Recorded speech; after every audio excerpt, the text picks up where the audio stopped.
שבת אחים גם יחד, הנה מה טוב. שבת אחים גם יחד, הנה מה טוב ומה נעים. שבת אחים גם יחד, הנה מה טוב. שבת אחים גם יחד. Page 188, Ma Gadlu. מה גדלו מעשיך מאוד עמדו מחשבותיך. הללויה. מה גדלו מעשיך מאוד עמדו מחשבותיך. הללויה. מה גדלו מעשיך מאוד עמדו מחשבותיך. הללויה. Shabbat Shalom. Shabbat Shalom. It is wonderful to have you all here. I know you just came because it's a regular Friday night and you wanted to be in shul. Now, it's wonderful to have you here for such a special evening as we celebrate our 4th decade this Shabbat, as we celebrate 1995 to 2005. How many of you joined the congregation around that time, 1995 to 2005? How many of you celebrated a bar or bat mitzvah for your children at that time? How many of you had a bar or bat mitzvah? There you go. And Lenny, you did? That's great. It's been an incredible year as we've celebrated each of our 5 decades, and we're coming close now to the conclusion as we celebrate not only our 5th decade, but also the writing of our final letters in our Torah on May 3rd at 4 o'clock. You'll hear that a few times. I want to welcome Paul Lesner. Paul is the president of the Canadian Council for Reform Judaism, and also Rabbi Rick Jacobs, the president of the Union for Reform Judaism. They're here tonight to be with us, and I want to welcome all of you, but more importantly than that, I would like you to welcome each other so that we know who's here. So let's take a moment to find someone you don't know. Rise from your seat, wish them Shabbat Shalom. When you hear the music, we'll come back together.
הנה מה טוב ומה נעים, שבת אחים גם יחד. הנה מה טוב, שבת אחים גם יחד. Page 131, Shiru Adonai, Shir Chadash. We sing unto God a new song. Page 131. שירו לאדוני, שיר חדש, שירו לאדוני, כל הארץ. שירו לאדוני, ברכו שמו, בסרו מיום ליום ישועתו. ספרו בגויים כבודו, בכל העמים נפלאותיו, כי גדול אדוני, ומהו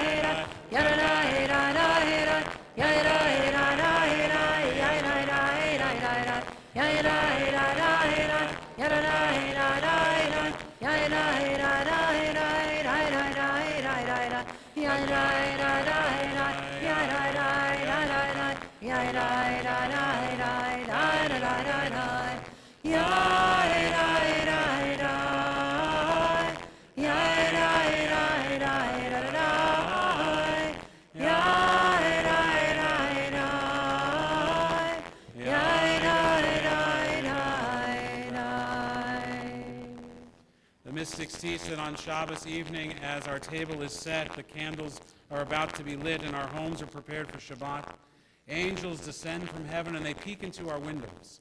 They look to see if we're ready to receive Shabbat, if we're prepared, and if they are, those angels, they come and they stay with us on Shabbos, so that none of us are alone, that we all feel the embrace of community, the embrace of our tradition. The prayer that welcomes those angels is on page 142, Shalom Aleichem. Shalom Aleichem, Malachei Hasharet, Malachei Elyon, Mi-Melech, Malachei HaMelachim, HaKadosh Baruch Hu. Bachem L'Shalom, Malachei HaShalom, Malachei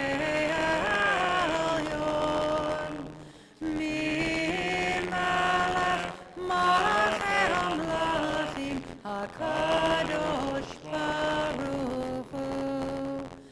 Baruchuni L'Shalom, Malachei HaShalom, Malachei Elyon. Mi-Melech, Malachei HaMelachim, HaKadosh Baruch Hu. Tzeitzam L'Shalom, Malachei HaShalom, Malachei Elyon. Mi-Melech, Malachei HaMelachim, HaKadosh Baruch Hu. It's truly a privilege and a pleasure to invite Kathy Bregman and Glenda Gutman to come forward to lead us in a reading before the lighting of Shabbos candles, page 121.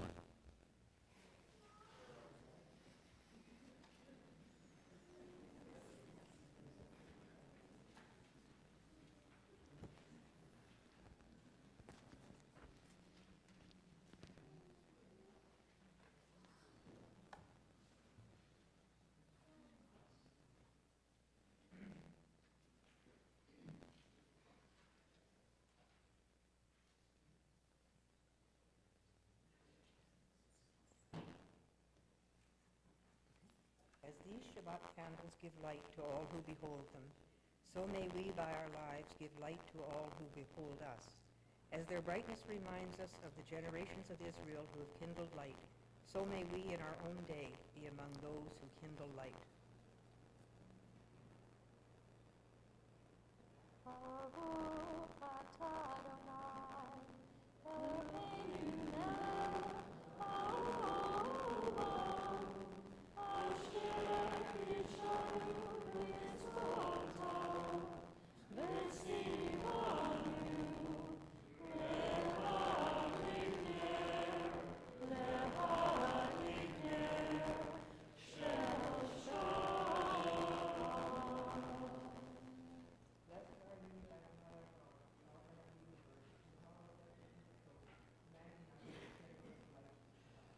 Amen.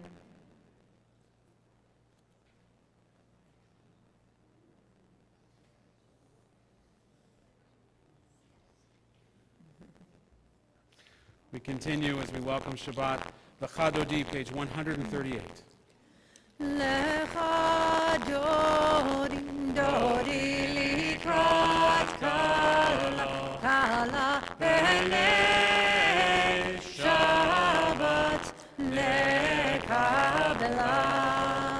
Shamor V'Zachor B'Divor Echad, Hishmianu El HaMiuchad, Adonai Echad, Ushmo Echad, L'Shem U'Tiferet, L'Tehila, Lecha Dodi, Dodi Likrat Kala,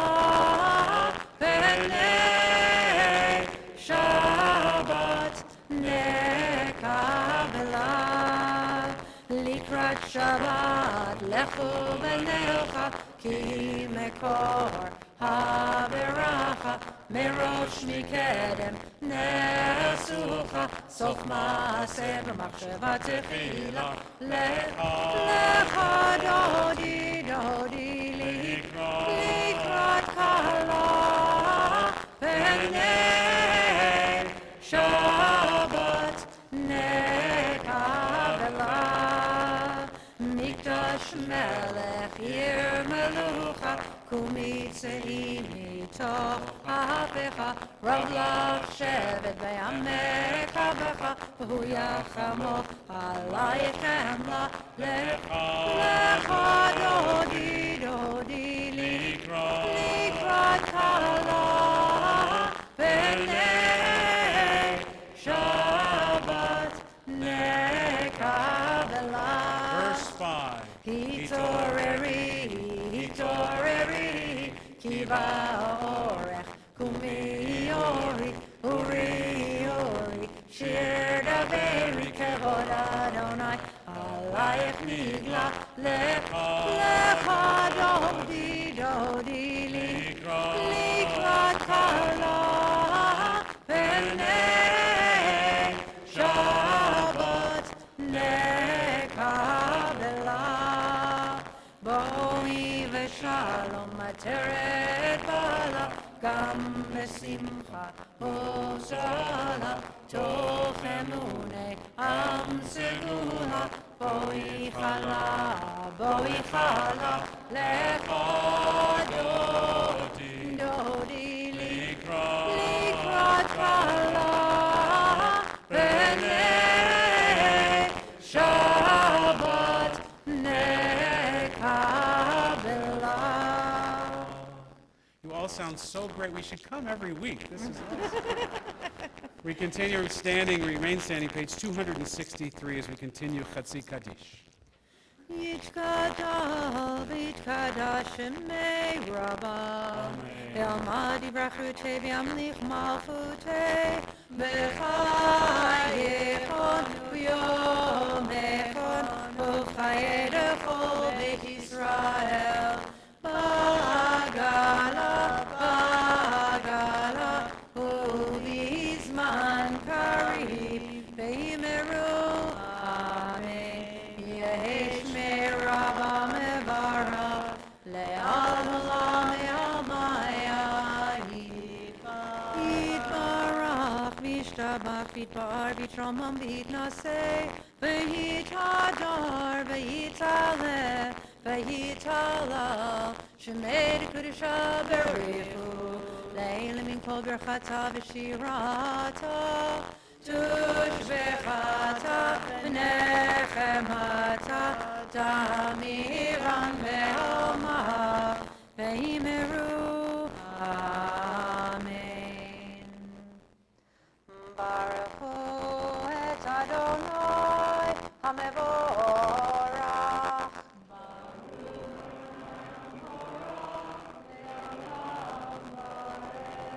ברוך אדוני המבורך לעולם ועד. Please be seated. We join together in the Hebrew of Ma'ariv Aravim, page 265.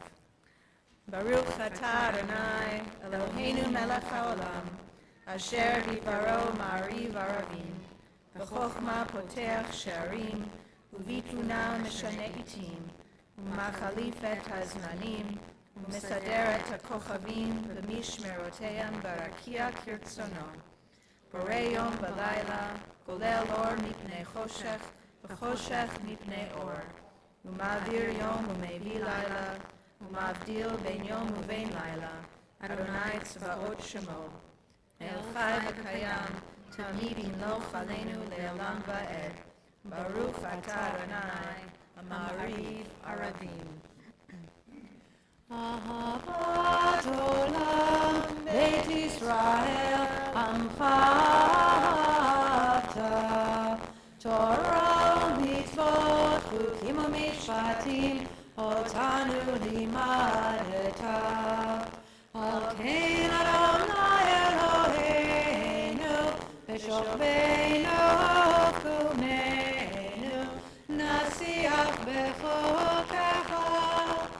ונשמח בדברי תורתך ובמצוותיך לעולם לעולם ועד.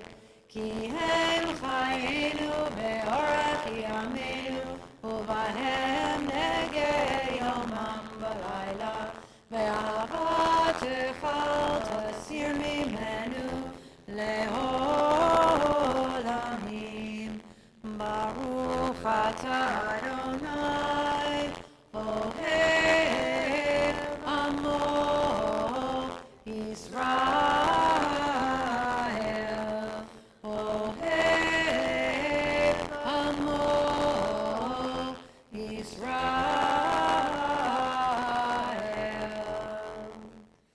שמע ישראל אדוני אלוהינו אדוני אחד. מהו שם כבוד מלכותו לעולם ועד. ואהבת את אדוני אלוהיך בכל לבבך ובכל נפשך ובכל מאודיך.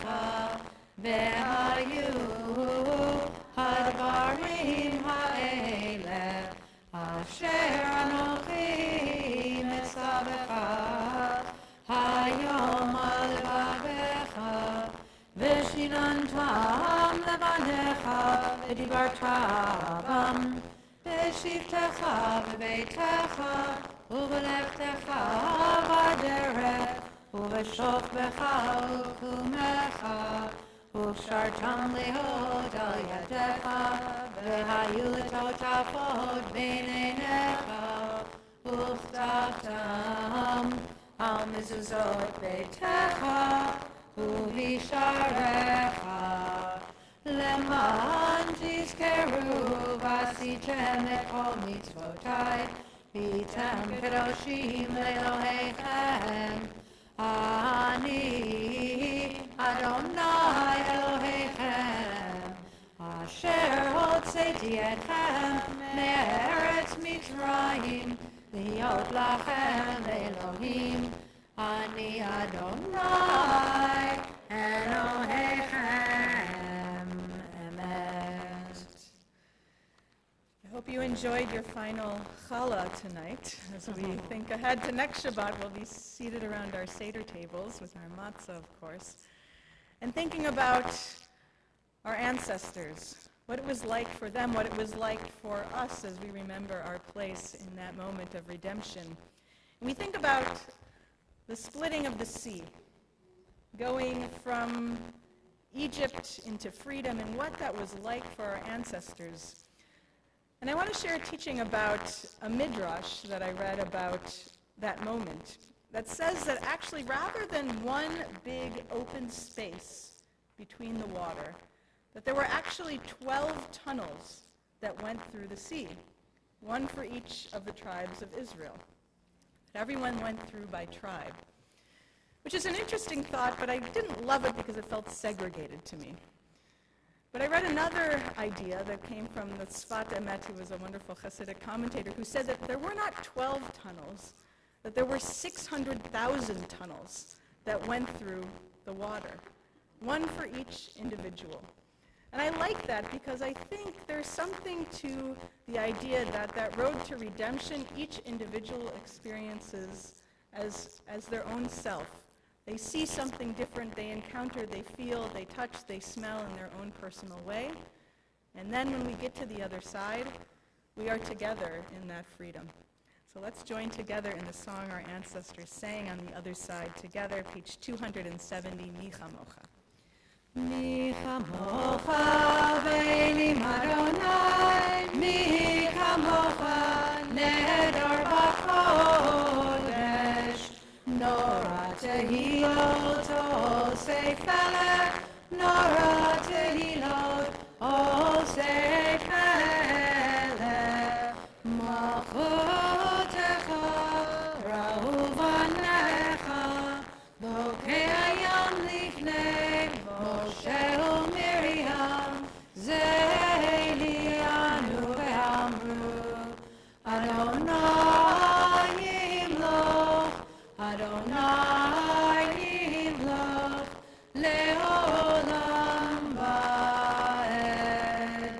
ונאמר כי פד אדוני את יעקב, וגאלו מיד חזק ממנו, ברוך אתה אדוני, גאל ישראל. Hashkivenu, page 271. השכיבנו אדוני אלוהינו לשלום והעמידנו שומרנו לחיים. השכיבנו אדוני אלוהינו לשלום והעמידנו שומרנו לחיים. ושמור צאתנו ובואנו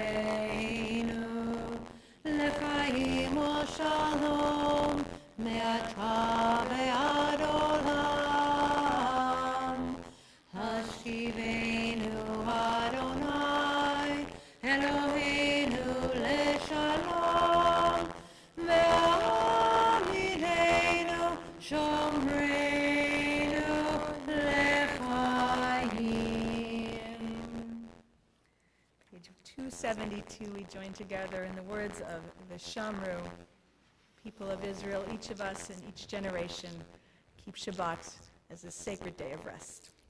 ושמרו בני ישראל את השבת,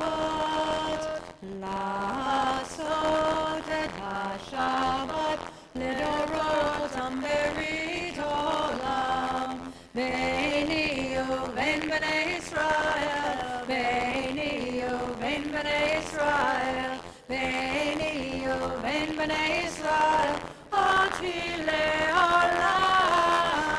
ים ברבם במבאי, שבת שבת, ים ברבם במבאי, שבת שבת, ים ברבם במבאי, שבת שבת, שבת שלום.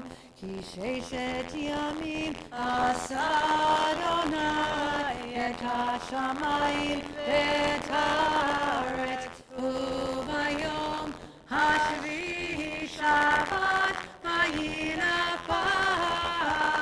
ים ברבם במבאי, שבת שבת, ים ברבם במבאי, שבת שבת, ים ברבם במבאי, שבת שבת, שבת shalom. We rise now for the tefillah on page 274.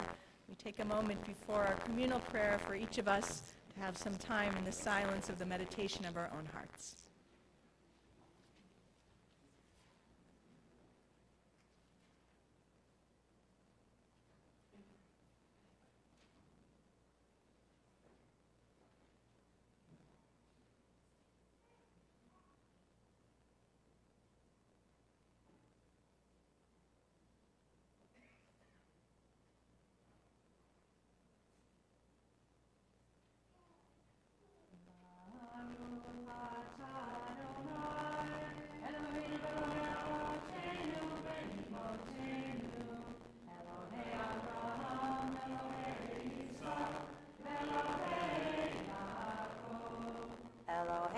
Sarah, Elohei Rivka, Elohei Rachel, Elohei Leah, Ha'el Hagadol, Hagibor v'Hanorah, El Elyon, Gomel Chasadim Tovim v'Konei Hakol, V'Zocher Chasdei Avot v'Imahot, U'Mevi Geula Livnei Bneihem, Leman Shemo Be'ahava, Melech Ozer U'Moshiach U'Magen, Baruch atah Adonai, Magen Avraham Bezrat Sarah.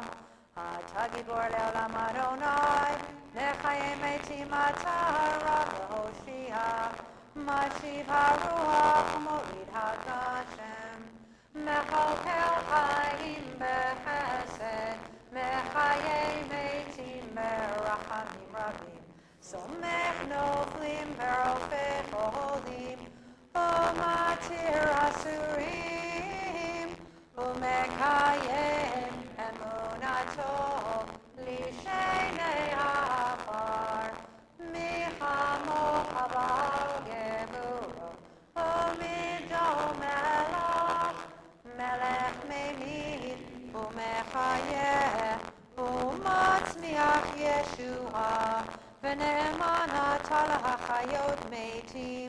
Baruch atah Adonai mechayeh hametim.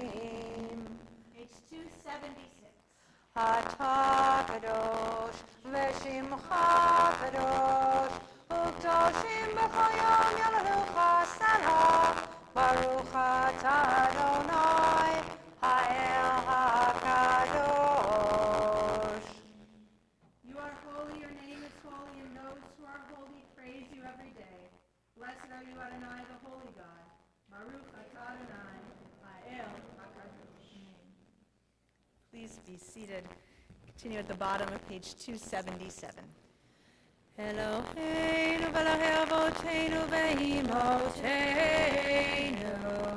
v'tzevi menuchateinu kadshenu b'mitzvotecha v'tein chelkeinu b'toratecha sabeinu mituvecha v'samcheinu b'shuatecha v'taher libenu v'taher libenu v'taher libenu le'ovdecha be'emet v'taher libenu v'taher libenu v'taher libenu le'ovdecha be'emet v'hanchilenu Adonai Eloheinu ve'avav ratzon shabbat kodshecha ve'anocho v'Yisrael mekadshe shmecha Baruch atah Adonai mekadesh hashabbat.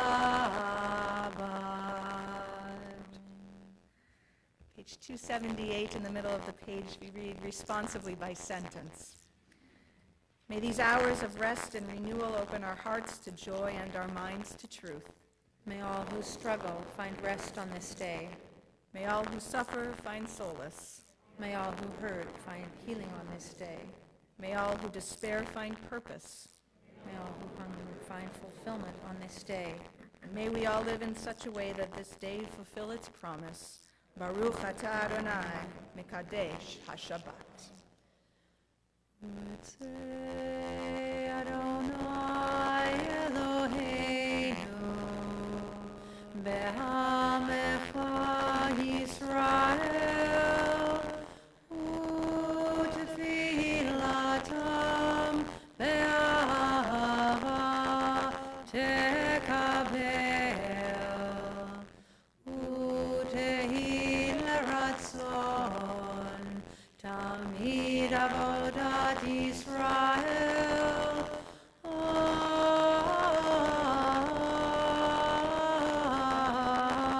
Yisrael Amecha El Karov Lecha Lechokarah Le'avadecha Bechaneinu Shefach Ruchacha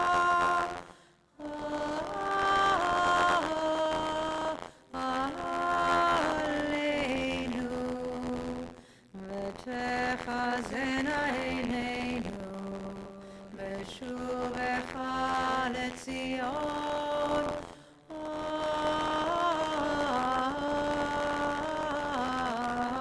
V'rachamim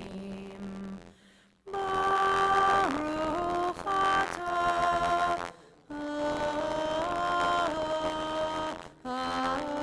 Adonai המחזיר שכינתו לציון, לציון, לציון.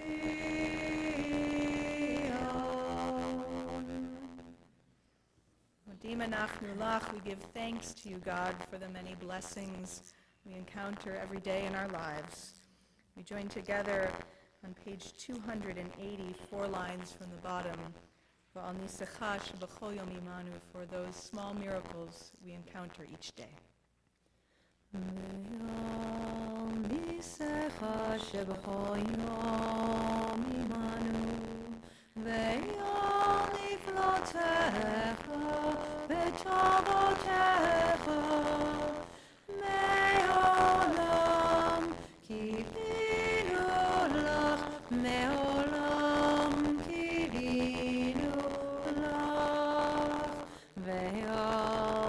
מיסך שבכל עת.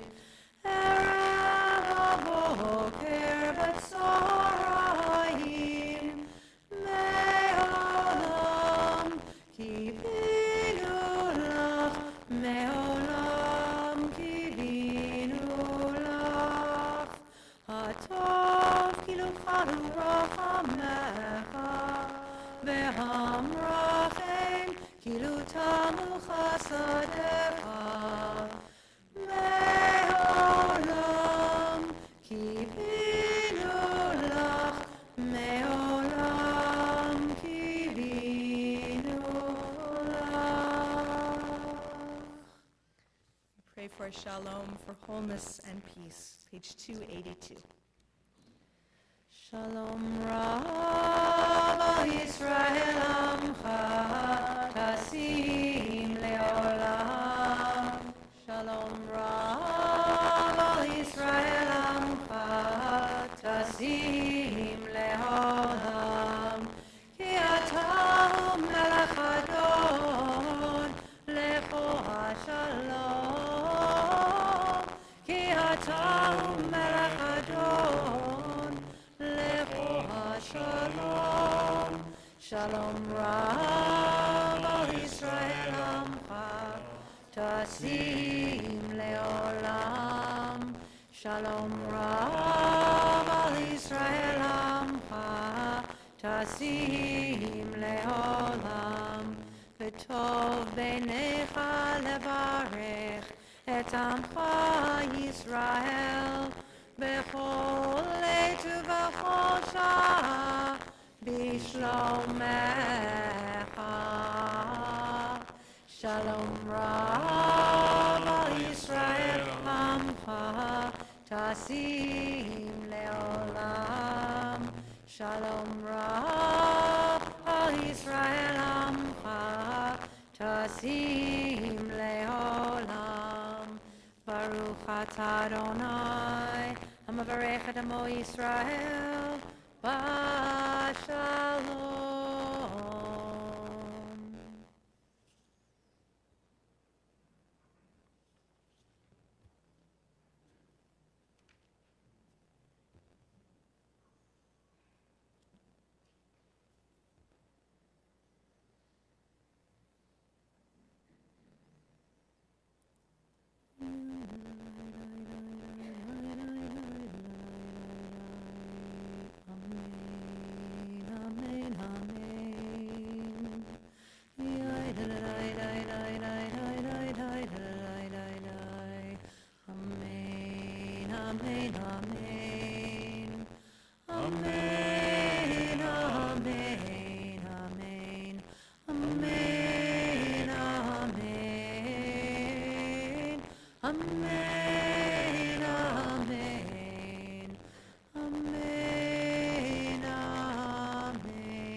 We all have rituals for how we prepare for Shabbat.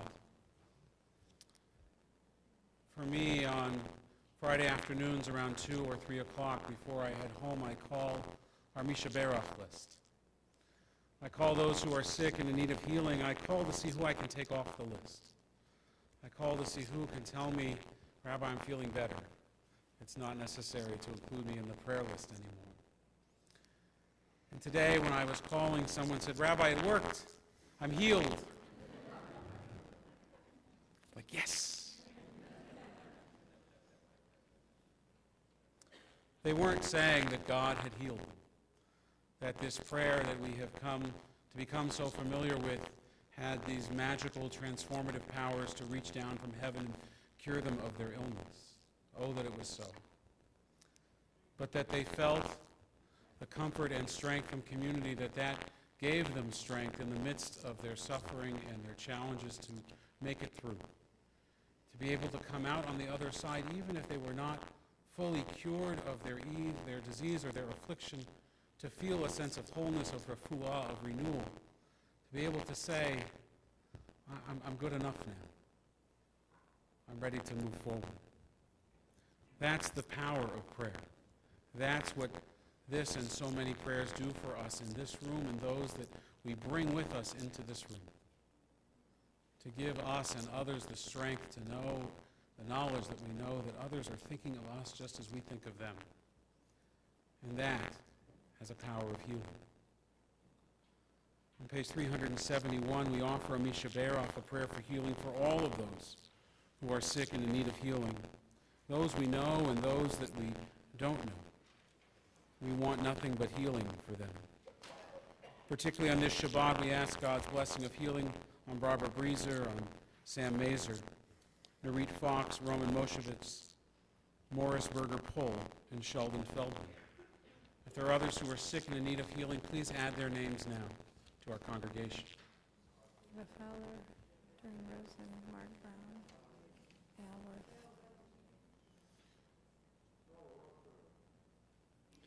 May God grant them a refuah shlema, complete recovery, refuat nefesh, a renewal of their soul, refuat guf, a renewal of their body. May we do our part to bring about healing in their lives and healing in our world. We join with our cantor, page 371, the Misha Beroff. Misha Beroff Avotenu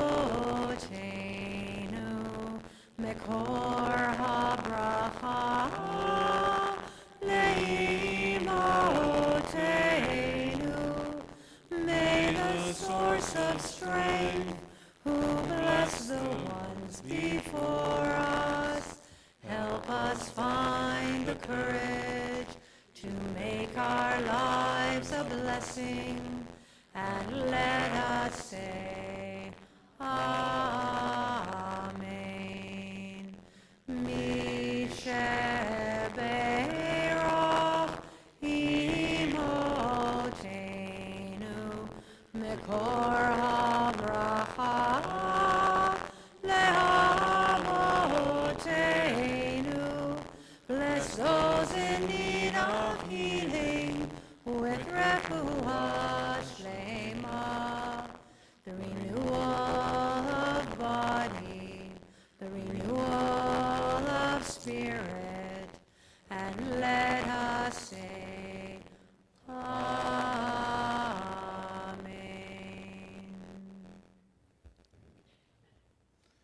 We are so blessed and fortunate to have as a member of our congregation and a leader in our community, Karen James.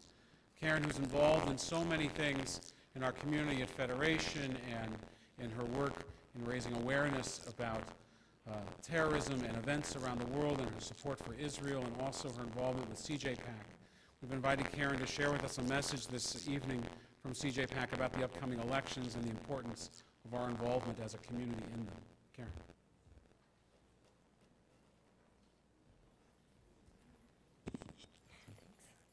Thank you, Rabbi, for that introduction, and thank you for allowing me to speak here tonight. As a member of the CJ PAC Advisory Board, I'm honored to have the opportunity to speak with you about getting involved in our country's political process and the work that CJ PAC, the Canadian Political Jewish Affairs Committee, is doing in the BC region and across the country. I have some bad news, and I have some good news. There are two challenges facing our community's ability to have a strong voice in the political arena. First, our community faces a significant demographic challenge. While the Jewish population in Vancouver is growing slightly, overall, nationally, our population is shrinking, while that of many other groups are growing. We currently represent just under 1.1% of the Canadian population, and by 2031, we are expected to represent 1% of the population, a 10% decrease from the 2006 census. Second, our community faces a geographic challenge. We have significant representation in only 13 out of the 308 federal ridings. However, as part of this year's federal election, an additional 30 ridings have been added across the country, taking the number up to 338. At best, our community will have a significant impact at the ballot box in only 5% of all ridings in this country. These two challenges have created a situation in which the voice of our community is being increasingly threatened by those who do not share our values and commitment to the State of Israel. But this is where CJPAC comes in, the good news. CJPAC is a national, independent, and multi-partisan organization. It is tackling these challenges by engaging our Jewish and even those not Jewish but pro-Israel Canadians in the democratic process, fostering active political participation and helping community members build relationships within the political arena. CJPAC's focus is on political engagement, getting our community interested and involved in politics through volunteering, facilitating relationships with elected officials, and political donations so that we can have impact beyond our numbers in the political process.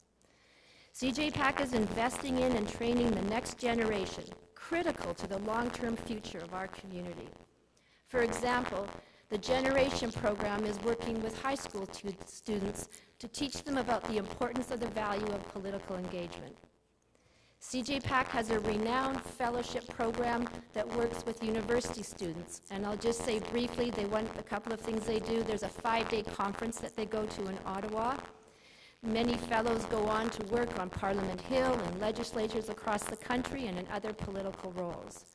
The fellows join an ever-growing network of fellowship alumni who provide support and share the best practices off and on campus. CJPAC also travels to camps across the country, teaching campers and counselors about the campaign process while relating actual political issues to those in the camp community. Last summer, CJPAC visited Camp Miriam, Camp Solomon Schechter, and Camp Hatikva. These popular programs are essential to ensuring that the next generation of the pro-Israel community both understands and is engaged in the Canadian democratic process. CJPAC has been successful not only in training campaign volunteers, but also helping to connect eager volunteers with the candidate or campaign of their choice. That was my first time that I got involved. I wanted to help, and I wanted to work in my riding, but CJPAC told me, no, there is a candidate in another riding that needs your help. She is running against an anti-Israel candidate. And that's where I went to volunteer my time. During the last federal election through CJPAC, over 900 volunteers were involved with campaigns across the country. This number is significant because very few people actually volunteer on political campaigns, and yet volunteers are the critical lifeblood to the success of any campaign, particularly those that are expected to have close outcomes.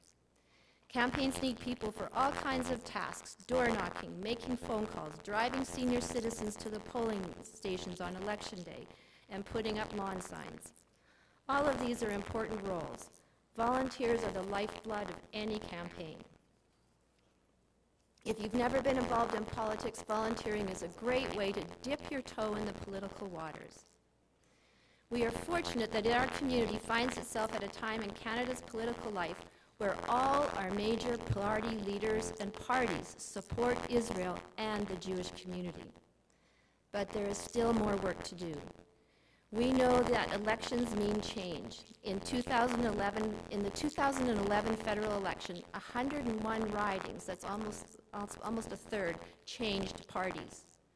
Given how important relationships are, we all need to work continually to build new ones and strengthen existing ones. We need to ensure that we have friends in all the parties across the political spectrum. And that is why I encourage you to get involved in this democratic process. Tell your children and your grandchildren about CJPAC's Generation or Fellowship programs. Sign up with a group for campaign training and volunteer in the 2015 federal election. Or contact CJPAC to find out about how you can build a relationship with a politician, make political donations, or host a political fundraiser. These activities are key to tackling the demographic and geographic challenges facing our community. So thank you again for allowing me to speak this evening. I will be happy to talk to you afterwards in the Kiddush if you have any questions. And also, I'll put you in touch with Kara Mintzberg, who is our BC Regional Director. Thank you and Shabbat Shalom. Yeah. Thank you. It's my pleasure to invite our Temple President, David Schwartz, to come up and share with you some very brief announcements, and then I promise Rabbi Rick Jacobs.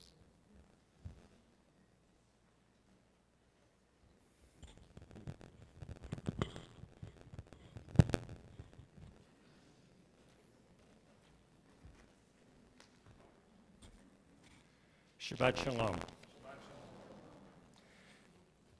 I want to thank Rochelle, Ashley, Yitzi, Joan, Bernie, Rafina, Susan Mendelson, and the Lazy Gourmet team for the wonderful Shabbat dinner before the service and all the logistics in putting this evening together. Thank you, everyone who contributed baking for tonight's oneg as well. Eat it all. We have to kosher the kitchen for Pesach. Again, we welcome Paul Lesner, the President of the Canadian Council of Reform Judaism. It's a pleasure to have you with us again at Temple Sholom. Rabbi Jacobs, it's an honor to have you here as well, and we look forward to hearing from you this evening as soon as I'm done. Some brief but important announcements. Tomorrow's service is at 10 a.m. and is followed by a special Shabbat lunch and study session in honor of the 20th anniversary of our Saturday morning Torah study group. Temple members Barbara Heller and Jeffrey Balin and our rabbis will be sharing what Torah study has meant to them in their lives. You do not have to RSVP or to be a member of the Torah study group to attend. Everyone is welcome. Please join us. How many of you have written a letter in our new Torah or have an appointment to do so in the future? Wow. We have opened one final scribing day on Tuesday, April 28th. Please sign up online. Our Torah Sayum closing ceremony, where we will write the final letters and dedicate our scroll, is the following Sunday, May 3 at 4 p.m. It will be a historic occasion. You will not want to miss this simcha. Save the date. Lastly, if you do not have a place for Seder, please let the rabbis or the office know so we can find a place for you. If you have an extra seat at your Seder table, also please let the rabbis or the office know so we can match someone with you. Thank you, and Shabbat Shalom.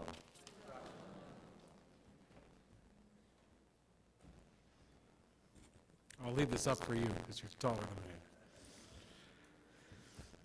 When I was, about 4 years ago, I guess, in my rabbinate, I was blessed with the good fortune of having a sabbatical and took the 3-month opportunity that I had to travel around North America and study communities of best practice, both in Judaism and in other faith communities. I spent time in Utah with the Mormons. I spent time at an evangelical church in Southern California. And I spent a great deal of time on the East Coast of the United States in Boston and San Francisco, or Boston and New York City, visiting communities that had really shown a visionary model of Judaism and Jewish organizational life. And in each of those, I would contact the rabbi of the community in advance and set up a day or a few days that I could shadow them in their congregation. I was reaching out to Rabbi Rick Jacobs and his congregation in New York City.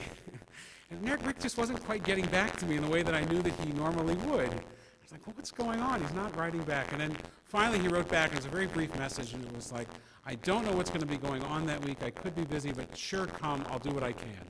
Like, okay, not quite the audacious hospitality that I was used to from Rick, but I'll take it, and I made plans to go to his congregation. And then it was only as the day or so before I got there that I learned why Rick had been both so cryptic and non-committal in our arrangement, which was that Rick had just that week been elected or nominated and agreed to become president of the Reform movement. And I know that there were far more important things than this young rabbi schlepping around town trying to spend some time with him. But I came to services. And after services, Rick Jacobs, the newly elected president of the Reform Movement who had so many things on his plate, sat down with me in his sanctuary for 10 or 15 minutes, and we talked about his congregation and what he had done there and the things that I was trying to do in my own rabbinate. And more than the content of that conversation, just that it took place. Rick, that you made time for me, a young rabbi, trying to be like you, meant so much to me. And it means so much to us that you're here in our congregation at this time, in this historic moment for our community. Rabbi Rick Jacobs, the president of the Reform Movement. Please, Rick. Shabbat Shalom.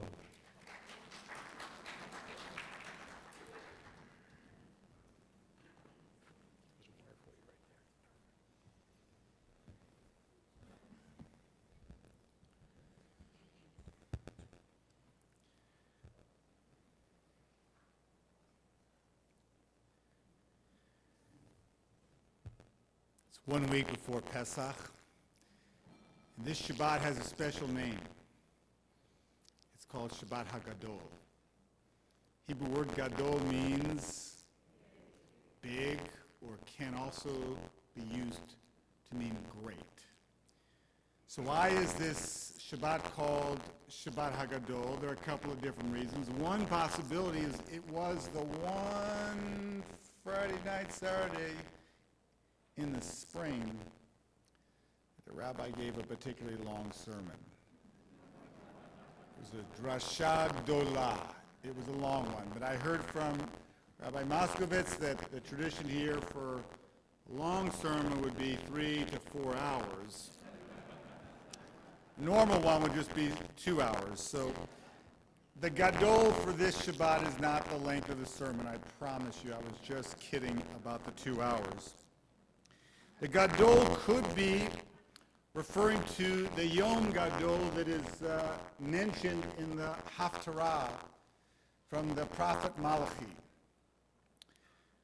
The Gadol could also mean it is a great honor to be here during the 50th year of your congregation's life. But the Gadol could also mean that you have one of the Gidulei Hador, one of the great young, innovative, smart, creative, humble Gidolim, as your new rabbi, Rabbi Moskovitz.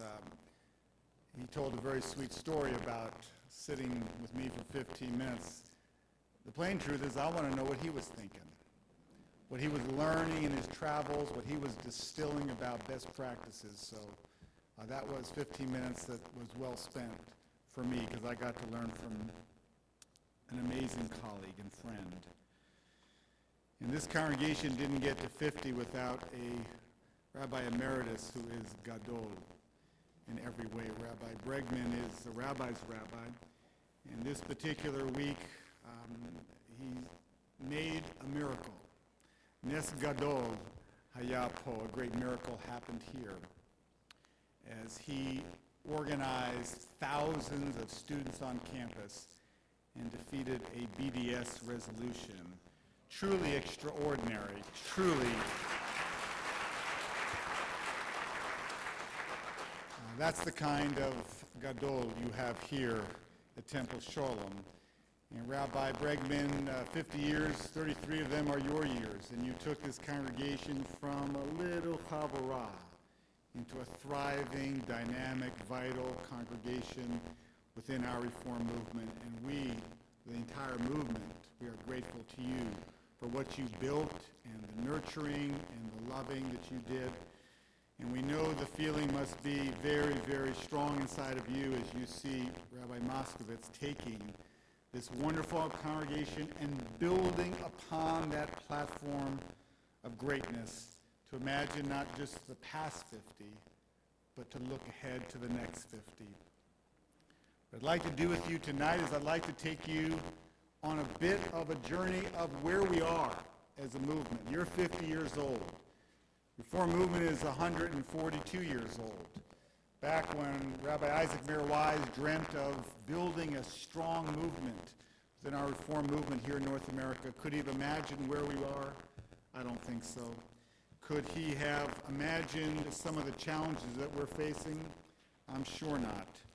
But we're going to tonight take a scan and to look at the Jewish world and the Reform movement in particular through the lens of Pesach.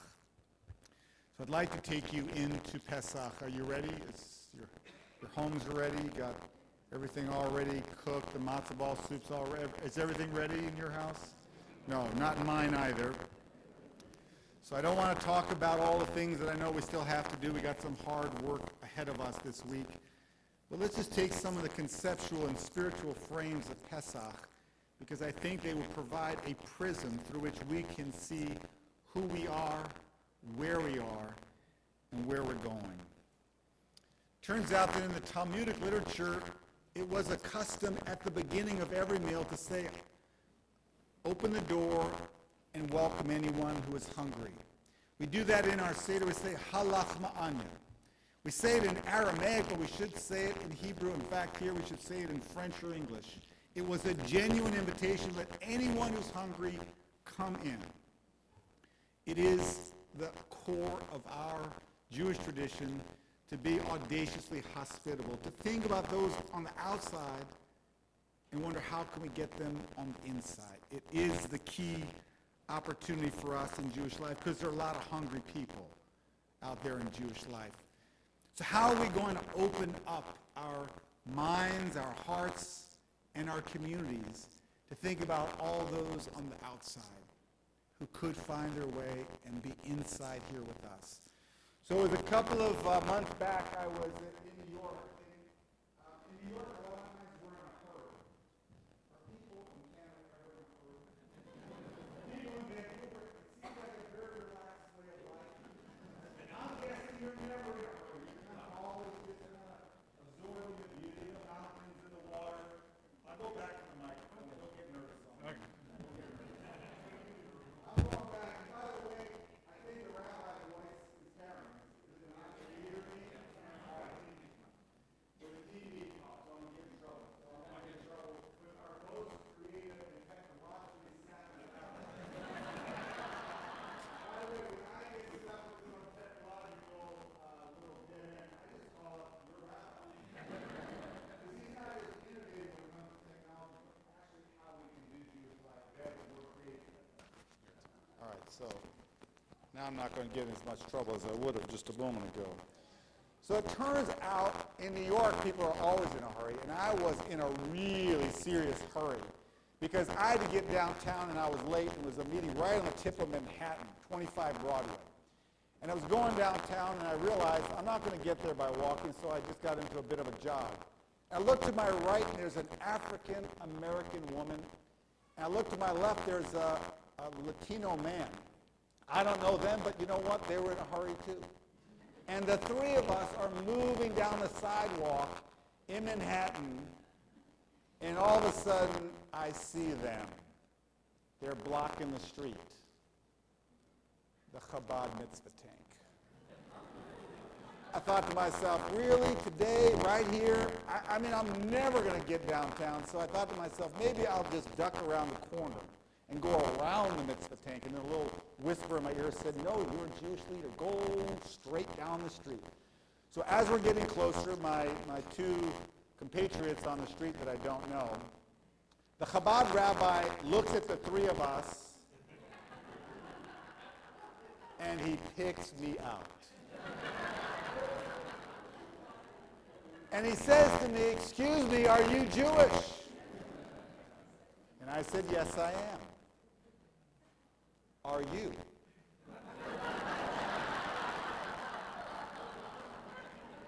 Can I tell you, this man, he couldn't speak.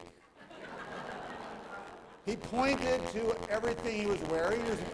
He was wearing a lot.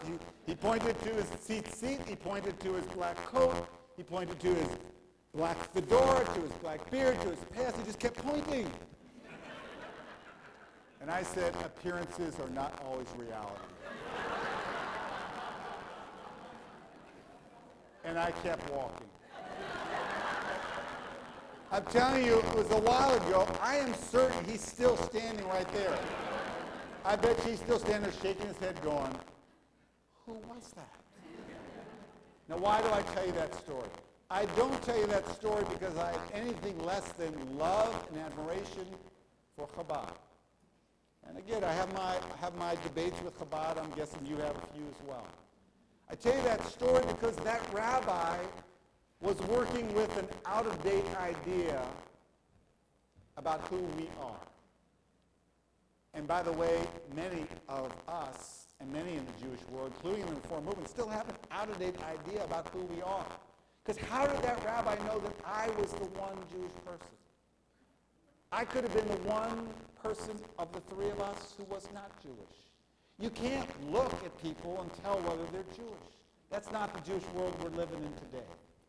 So if we think differently and we practice a halach ma'anya, those who want to be nourished come in, we're not going to scan the crowd and look for a particular type. We're going to actually open our arms and welcome in all different types of people who've never felt welcome in Jewish life. Turns out, if you pay attention to the demographics, the number of interfaith couples, it's not just temporarily going up, it's steadily going up. But rather than just bite our nails and say, what are we going to do? If we actually get our arms out around and bring interfaith families, interracial families, the LGBTQ community, people with disabilities, people who never were inspired, people who've never tasted what we imbibe here called Reform Judaism, we're going to grow. Now this is technology. Pay attention closely, Rabbi, because this is your Torah. We actually, a couple years back, realized when people use their technology to find out about Judaism, they never found us. So we created a new website called reformjudaism.org. Last year, 2 million discrete individuals came to explore Judaism through Reform Jewish frameworks. They want to know about the Parashat HaShavua. They want to know about holidays, about God, about Israel, about life cycle, about contemporary ways of reimagining Jewish life, and they came to us. So do the math with me. The Pew survey determined that we are 1.9 million people in the Reform movement, people who identify with us. Our reformjudaism.org found 2 million people who were hungry for what we were serving. So what was the scary thought about the diminishing numbers, right? Our demographic shrinkage. But it could be if we think and act differently, we actually could grow. Do you want to know one of the most amazing things about Temple Sholom? And I got a lot of amazing things that I've learned about you. You're growing. Don't you know you're not supposed to be growing? Jewish life is shrinking. Don't you know that? How is it that you're growing if we're shrinking? It turns out that you're thinking and acting differently, that you're tuning in and bringing people into Jewish life who frankly didn't know that this is where they belong. But they're discovering that. We may, in fact, be able to turn some of those demographic trends around if we are creative and thoughtful and strategic. And not just to grow our numbers, but to grow the depth of our connection. So even those who are inside come closer. And then we don't just become the largest movement in Jewish life, which we are. Did you know that we're larger? This is North America. I know when I'm talking to Canadians, you say, well, the demographics are different here. But let's listen to North America. In North America, Reform Judaism is larger than the conservative and the Orthodox and the Reconstructionists combined. Did you know that? That's an opportunity. By the way, that's not something to put our heads up in the air like that. It's an opportunity to put our arms out and to draw people close. Rabbi Alexander Schindler, who was the president of the Union of American Hebrew Congregations, he turned around and said in 1978, let's stop doing this to interfaith families, let's do this. Let's bring people close. So we've got an opportunity to grow if we halach ma'anya, if we say, let all who are hungry come and be nourished by the Judaism that we get to serve up here. let's talk about young people. There's no Jewish community in the world that's going to be able to grow and thrive if we don't figure out better how to draw in the youngest members of our community. Anybody have young people coming to your Seder this Friday night, Saturday night? We got a special role for the youngest ones at Seder. We don't make them sit in the other room coloring. We actually need them right there in the middle of the ritual. What do we ask the youngest people in our midst to do at Seder? Someone put their hand up, tell me. This is a gimme. Come on. Tell me. Do what? 4 questions. Excellent. Well, let's get to 4 questions first. Don't rush, don't rush, don't rush. Do you know what we're teaching our young people? That the first ritual act that we have them do is to ask a question. What does that do for their lifelong relationship to the Jewish tradition? It teaches them that other faiths may tell you, don't question. We say, you're not here until you can question. And ask thoughtful ones. By the way, the Tosefta, the early stratum of Jewish law, says, you chant the 4 questions, ma'anishtana, if you're not sure of your own questions. They're just meant to be prompts. We teach our young people, engage deeply, ask profound questions. And do you know that the Haggadah doesn't answer the questions? Because we want them to think about the deepest questions, feel comfortable asking us, who should know, questions that we are likely unable to answer. We have our 4 children that we read about, right? There's the insightful, the apathetic, the naive. But the most dangerous child of the 4 is she'eno yodea lish'ol, the young person who can't question. And we have a tradition that they can take hold of and really own in the most profound way. It turns out we know about how to engage young people, but we're not doing it uniformly across all of our almost 900 congregations. We know some things really work. How many of you sent a child or grandchild to Jewish summer camp? Put your hand up. Okay, and they come with all different names. We actually have, URJ has the largest network of summer camps. We got one not that far here called Camp Kalsman, gorgeous camp. And every summer Camp Kalsman, the fire goes on inside of young people. So we know that camp works, we know that Nifty works, we know that lots of things work, but Hebrew school doesn't always work. Would you put your hand up if you loved Hebrew school? Put your hand up, put your hand up. All right, I'll see all 3 of you after the service. Meet me by the cookies at the ONET. Turns out we've got a lot of young people who are checking in and then checking out. We got all these on-ramps, but a lot of our young people are taking the off-ramps, right? They're going and coming in for a little bit and then disappearing on us.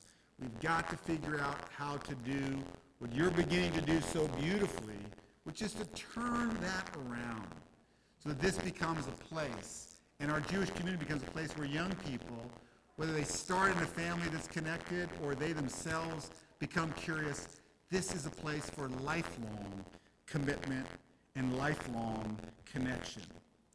We think about the next generation, we also know that they are the ones who are going to have to own this. Do you know they did a study? Anybody here heard of MTV? And a lot of us think that that's what our kids and grandkids spend all their time when they're not doing like video games, they're watching MTV. The people at MTV did research. Viacom's the name of the corporate parent company. They want to know what young people are thinking about so they could get them to watch more TV like MTV. You know what they discovered? Oops, they were wrong. They studied millennials, those young people 13, 14 into their early 30s. Do you know what they're hungry for? They're actually not looking for more video games. They're not looking only to make a really great amount of money in their career. You know what they're hungry for? And this was found beyond a shadow of doubt. They're hungry for meaning and purpose in their life. Where are you going to find meaning and purpose if not right here in our community? And the Torah that you're writing 5 books for the 5 decades, that is the anchor for their lives, to find that meaning. And what about the section of our Haggadah called the Magid, right? Where we tell the story of Jewish life. And for some people, that's a story that is very familiar, but when you read that story closely, it turns out that Pharaoh, of course, was worried about only the little boys. Can you imagine he missed the big memo that watch out for the girls? He's only worried that the boys are going to be born and are going to take leadership roles. He doesn't even think about Batya, Pharaoh's daughter, doesn't think about Miriam, doesn't think about Yocheved, doesn't think about the Hebrew midwives. He misses the memo that women have leadership in every fiber of their being. The Reform movement said, let's change that narrative. Let's actually bring women not just into our minyan, but into our leadership. Can you imagine, Carrie and Naomi? Can you imagine the mindset that would tell people, get the best men that you can find to lead the Jewish people, but don't worry about the girls. Don't worry about the women. So we've changed the narrative of Jewish life. We've reimagined. In fact, so much of the narrative we say in our Haggadah is about the Judaism of antiquity that didn't get frozen in antiquity, but has continued to grow and change and develop. Right? The temple is destroyed, but Judaism is not. The synagogue is born. And synagogues have changed throughout our history. Do you know that synagogues didn't used to have schools? They didn't used to be so involved in all of the different chesed, the kindness and caring that we do. They weren't always places of social activism. They weren't places of lifelong learning. They were places where you prayed and you came together. We have reimagined the synagogue, and you at Temple Sholom, you are reimagining the synagogue of the 21st century, and you've got the team to do it. I'm so impressed and inspired. Rabbi Brown, I've known since she was in rabbinic school, and she's got the gift of not only warmth, but depth and imagination. So you put this team together. And by the way, Ken, I got to experience tonight, this is a singing congregation. It takes someone to unleash that singing, and you've got that gift. So what don't you have to reimagine the synagogue? And I will just tell you what that is you don't have. Nothing. That's what you don't have. You've got the pieces to reimagine and to tell the story of the Judaism that adapts and continues to adapt. Who's bought a book in a bookstore in the last month? Put your hand up. In a bookstore. In a bookstore. Remember those?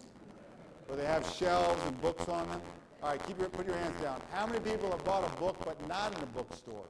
Online. For your Kindle, put it on your iPad. All right, here's the good news and the bad news. More people have bought books not in bookstores. 2,000 bookstores have closed in North America in the last few years. But it turns out we're the people of the book, but you know what? We may be reading more because we've adapted. We found a way to not just say, people aren't reading anymore, no more bookstores. That is actually an opportunity to think differently. So that's what we're doing with synagogues. How do we think different? New models of membership, new models of dues, new ways for us to learn as families. Stop dropping kids off and come on in with them. Figure out how do we do this work differently with the impacts that we need. That's what we're doing when we tell our narrative. It's a new narrative of Jewish life. It's one filled with imagination and resiliency and change and growth. Matzah. How many people love the taste of matzah? What's the matter with you people? In fact, my kid, one of my 3 kids, one of their early experiences of Pesach, he comes up to me and says, Abba, we got to talk. I said, we could always talk. What's up, David? He says, Abba, I hate the taste of matzah. I said, David, you're not supposed to like it. You're supposed to find it meaningful. He said, well, what meaning is there for eating this dry, flat, tasteless bread for a whole week?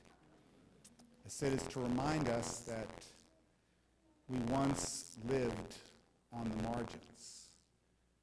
We were once poor wanderers. And immigrants, well, that's our story. And the poor, that was us. And for some, it still is us. It's spiritual empathy. That's why at Temple Sholom, you don't just eat matzah, but you feed hungry people. I saw your Ma'ot Chitim right on the front page of your website. It's a congregation that turns our spiritual empathy into activism to shape a more just and compassionate world. That's why we eat matzah. And you can like it, and you can not like it. The goal is to find it transformative, to turn us into people who can feel the pain of others and do something about it.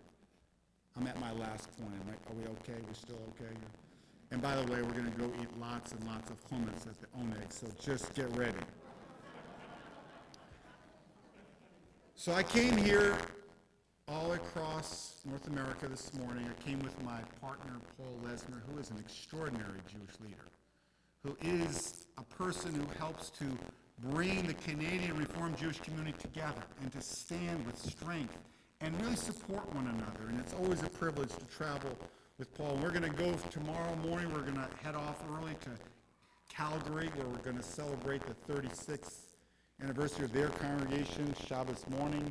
But don't worry, we're not going to relax in Calgary too long, because we're going to make Havdalah in Edmonton tomorrow evening. It's a day of rest for some. They're celebrating their 36th anniversary. So we're going to feel the strength of what it means to be a movement. So tonight I want to leave you with the image of course, I hope everybody has this incredible sense of being part of a family that's filled with love and warmth and wisdom. But you're also part of a congregation, the very same attributes. But you're part of a movement, the largest movement in Jewish life. But friends, we're part of something even larger than our great Reform movement. We're part of the Jewish people, past, present, and future, and we stand together. So I was in Israel just before Rosh Hashanah. Prime Minister Netanyahu summoned a small group of us to come before Rosh Hashanah so that we could finish our work creating an egalitarian, pluralistic prayer space next to the traditional men and women section at the Western Wall. 2 days before Rosh Hashanah, the Prime Minister said, "Get on a plane," and got on a plane. So I walked into the Prime Minister's office. He looked at me and he said, "Thank you." I said, "You're welcome. But can I ask, why are you thanking me?" He said, "I became aware that the Reform movement had more young people in Israel over this past summer during the war than any other movement. And I learned," said the Prime Minister, "that you didn't cancel any trips. And you didn't bring any trips back early. And you kept your young people safe and deeply engaged in one of the most difficult moments in Israel's history. Thank you for standing with Israel." So friends, I'm here to say that we have important work to do. We have important work to stand with the state of Israel, the people of Israel. Not so simple these days, as Rabbi Bregman showed us today, but when we do our work well, we can actually stand for our people and strengthen Jewish life through our courage and our convictions. We have an opportunity to reinvent and reimagine and strengthen Jewish life. And we are not all the same. We don't all see Judaism the same way. We're not all here at Temple Sholom of one mind about everything, about ritual, about God, about Israel. But we stand together. You remember the 5 rabbis in the Maggid? In my family, we always go around, everybody reads a section. I always invite friends who are Christian or Muslim clergy to our Seder. They always end up reading this paragraph. They say, "Rick, we love your audacious hospitality, but do I have to read the names of these rabbis I can't pronounce?" Why is that paragraph there about the 5 rabbis in Bnei Brak? To show us that, of course, there were rabbis who made Seder even then? No. These are probably the 5 most diverse leaders of the Jewish people that ever sat at one Seder table. Rabbi Eliezer is arguably the richest man in ancient Palestine, brilliant. Rabbi Joshua is arguably the poorest man in ancient Palestine. He's a pacifist. Rabbi Elazar ben Azariah, he's one of the younger, most modest rabbinic leaders. And then there's Rabbi Akiva, who hadn't learned a thing about Judaism until he was 40. He was a shepherd, took care of the animals. And then he became the leader of the revolt against Rome. He became one of the most defiant and even militant leaders we've ever had. And his teacher, Rabbi Tarfon, who disagreed with Rabbi Akiva about every ritual matter, but they remained friends. Why are those 5 rabbis dropped in the Haggadah? To teach us that we can be a Jewish community with different views about politics, different views about the Siddur, about whether we stand or we sit for this particular prayer. We can be diverse in our expressions and in our experience of being Jewish, but we have to feel a deep sense of unity at every moment. Friends, I'm here to say you are part of something larger. And I'm here to say thank you for the 50 years of commitment to reform Jewish life here in Vancouver. Thank you for supporting the Hebrew Union College and the Union for Reform Judaism by your deeds, by your generosity, and by your commitment. And I'm here to ask you for the rest of the 21st century, continue to grow. Don't shrink. Don't get that memo. Don't shrink from your audacity of purpose. Don't shrink from believing that there are people who are hungry for exactly what you do and what you enjoy here. Share it beyond the walls. Share it in circles that, frankly, we may not know, but we need to find. I'm here to say we've got great potential, this largest movement. I'm here to say the past has been wonderful, 50 years, kol hakavod. But let's look ahead. Let's build, let's grow, let's deepen. Let's be that reform movement. L'shana haba'ah b'Yerushalayim. Not only next year in Jerusalem, next year let there be peace in Jerusalem. Next year let there be a sense of deeper responsibility for what happens in Israel. And let us live the commitment to Am Yisrael, to Medinat Yisrael, and to a movement that should make us proud and that gives us our purpose every day. So thank you for letting me share the Shabbat HaGadol. It's been an honor and a privilege. I look forward to seeing you at the Oneg. But more importantly, I look forward to hearing about all the innovations, all the new things you're trying, all the ways in which you're touching people who, frankly, others had walked away from and said, you'll never bring them into Jewish life. You will, and you'll share your best principles and practices. And in so doing, you will be a shining light in this reform movement, this Union for Reform Judaism. Chag Sameach, let it be a joyous holiday, let it be a meaningful holiday. Engage the young people, tell the narratives of how we're changing Jewish life. Make sure to taste the matzah and go do good in the world and heal the brokenness of the world. And let us together look forward to opening the door for Elijah and believing that redemption can come through our efforts. Chag Sameach, Shabbat Shalom.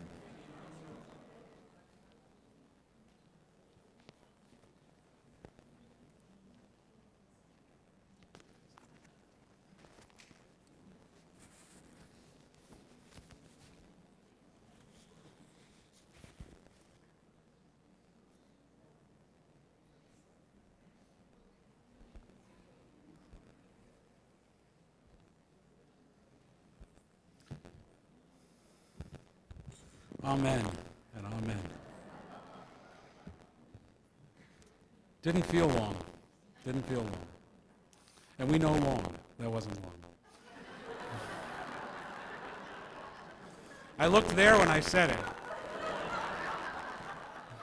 I see it. We rise, page 586, Aleinu.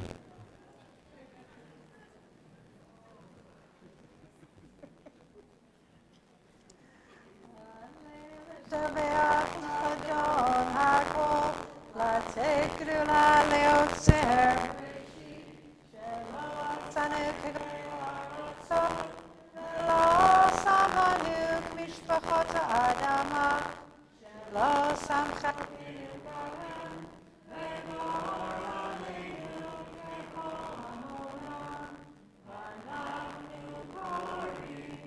ומשתחווים ומודים לפני הקדוש ברוך הוא, שהוא נוצר שמיים ויוצר הארץ, ומשה וקרוב בשמיים עמך, ושכינת עוזו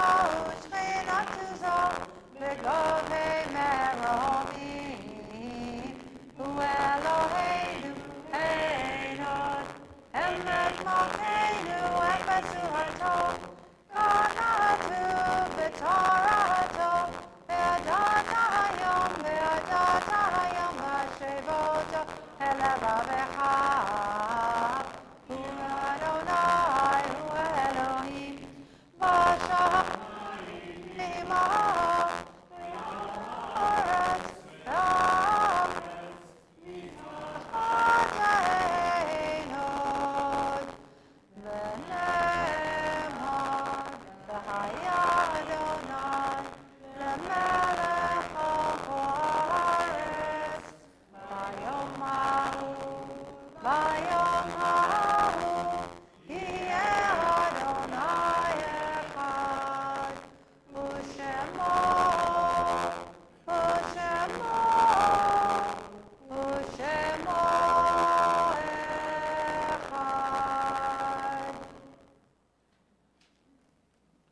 Please be seated.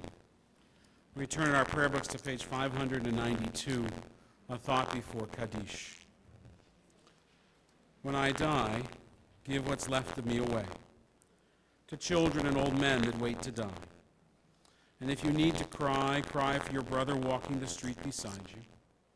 And when you need me, put your arms around anyone and give them what you need to give me. I want to leave you something better than words or sounds. Look for me in the people I've known or loved.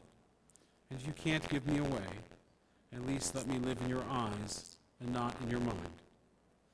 You can love me best by letting hands touch hands, by letting go of children that need to be free. Love doesn't die, people do. So when all that is left of me is love, give me away.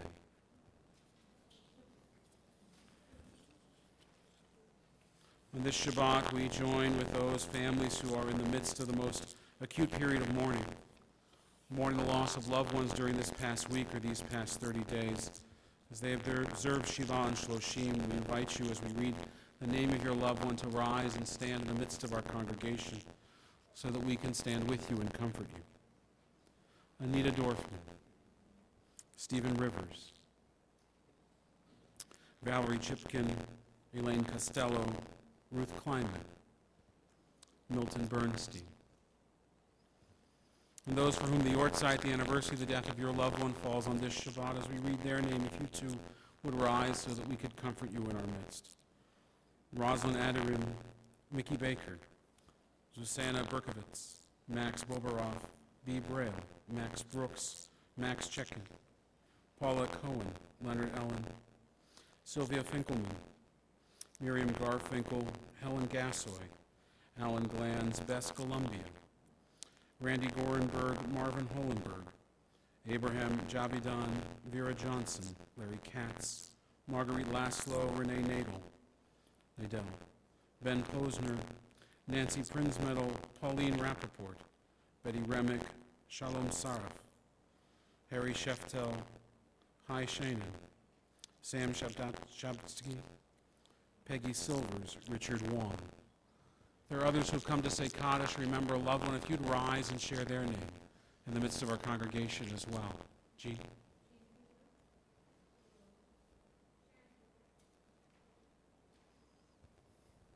Hiya?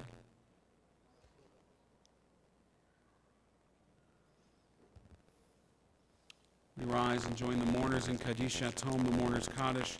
Page 598, we add to those names the names of all those who died in defense of freedom and justice, those victims of terror in this land and the land of Israel and around the world.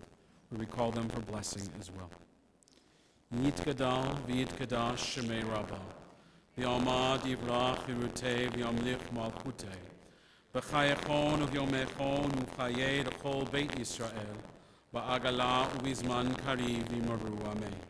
Yehei shmei Rabbah mevorach le'olam u'lamei almaya, yitbarach v'yishtabach v'yitpa'ar v'yitroman v'yitnaseh, v'yitadar v'yitaleh v'yitalal shemei d'kudisha b'richu. Le'ela min kol birchata v'shirata, tush b'chata v'nechamata, damin ran ve'alma v'yimaru amei. Yehei shlama rabba min shemaya, v'chayim aleinu v'yal kol Yisrael v'yimaru amei. Osei shalom yemama, huya asei shalom, aleinu v'yal kol Yisrael v'yimaru amei. May the source of peace and peace to all who mourn comfort the bereaved among us, and we say together, amen. Please remain standing for a moment. It's a privilege to invite our Cantor Emeritus, Arthur Gutman, to come before Bima to lead us in Kiddush and Motzi, and I want to invite Rabbi Bregman to join us on the Bima for a benediction following our service.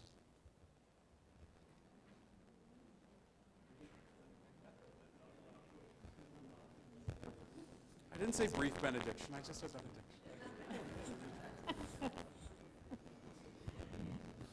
Oh, right. And who would like to join us for Kiddush? We've got grape juice and manischewitz. No waiting. No wine. Right? Come join us. Where are my kids? You should count on them for some grape juice. It's your last challah before Pesach.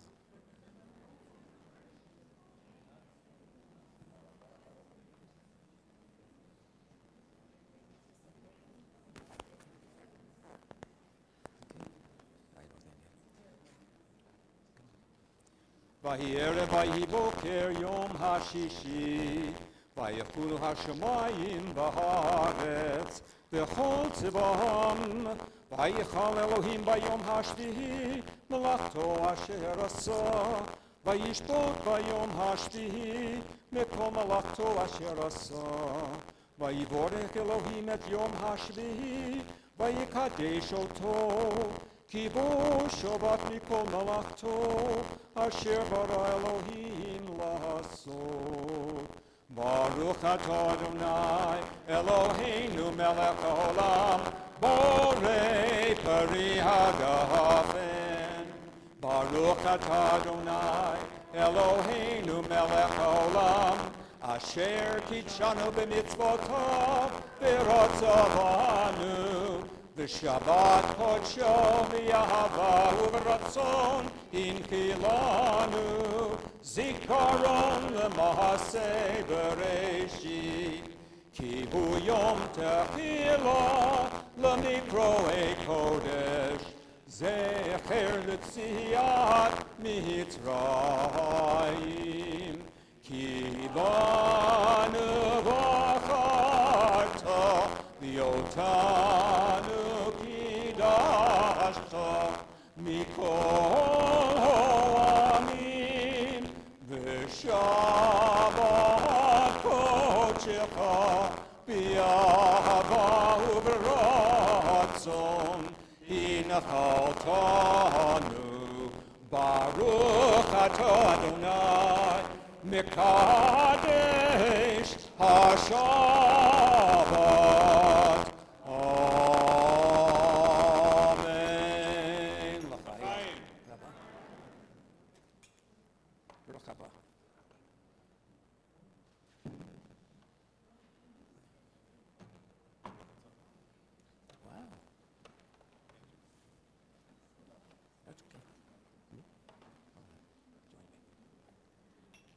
Baruch atah Adonai, Eloheinu melech haolam, hamotzi lechem min haaretz. Amen.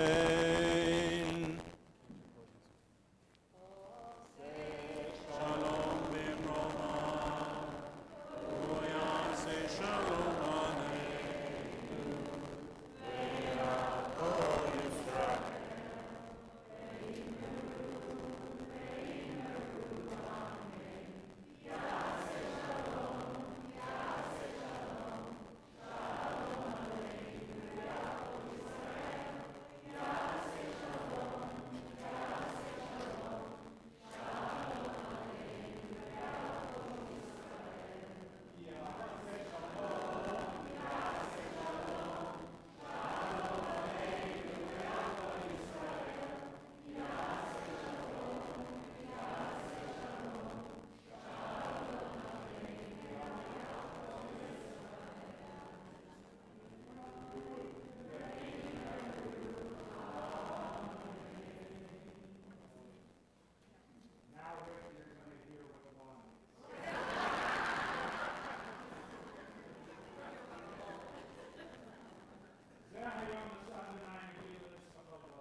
we'll be listening to the stories of the Armenians as they are coming into our Hillel house to commemorate the 100th anniversary of their genocide this year. And we will be listening to the Rwandans as they come into the Hillel house and they talk about their history and their genocide. And we will be inviting in the SDHR, the Solidarity for Palestinian Human Rights, the individuals who proposed and sponsored the BDS referendum, because we need to hear their